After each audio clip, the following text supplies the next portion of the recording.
I'm here with Hamilton Spectator columnist Steve Milton. And Steve, what are the keys for the Ticats to win the East semifinal on Sunday? Well, the two most obvious ones, of course, are what they've been all three games against them this year, Drew, which is to control their two superstars, which are Chad Owens and Corey Boyd. But I think the biggest thing, get to a lead.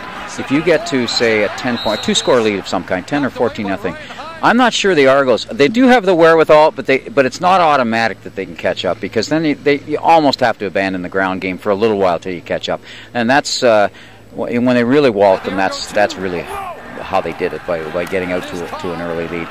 The other thing is hang on to the football a lot more than they did last week. If they can hang on to the ball, they are the better team. So if you don't have any turnovers, the better team wins, and I'm still convinced that Hamilton is the better team in this equation. Marlon Bruce will be back for the Ticats, but the one concern that they have is Marquay McDaniel. What would his absence mean if he's not able to go on Sunday? Well, I think the combination of him coming back and if Marquay was still playing, what it does is it just elevates the level of who Kevin Glenn can look to. As he goes down his reads, they don't get much poorer of a player. I think Marquay ended up an awful lot one-on-one on people, and that's when they worked best with Marquay. And I'm not sure that whoever they go to next after that might be as good at him in that situation, because where he sits in the pecking order in most plays in terms of the reads, he ends up with some mismatches, and I think he can take advantage of that. Whoever else they put in there, I'm not sure they can take quite as much advantage of that. This game looking like it could potentially be a sellout. Can the crowd be a factor, and can home field be a factor in this game? Yeah, but aren't you still waiting for that to develop too? I mean, what were they, 5-4 this year? And if you go back to their previous home game, they're actually 5-5. They lost to BC in their last game at home last year, of course, in the playoffs, and that should have been a lock in my mind. And then they're 5-4, and they've lost a couple of real tough ones at home.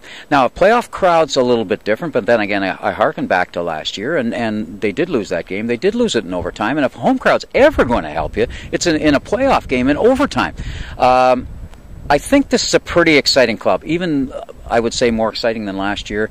And I think if they can score early, this place will be crazy as it was on Labor Day. And I thought Labor Day, the crowd was a factor in that game.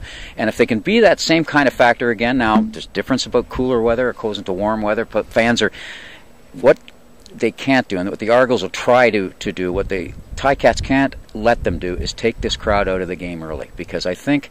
they really pounded them last time, and that was in Toronto. And if they can keep pounding them like that with the crowd behind them, I think you can. I don't know if you'll ever break the spirit of this Argo club, because they're a very spirited group, but you can certainly dampen it. Make sure you check out the Spec.com for all the Ticat coverage, and I'm Drew Edwards for the Hamilton Spectator.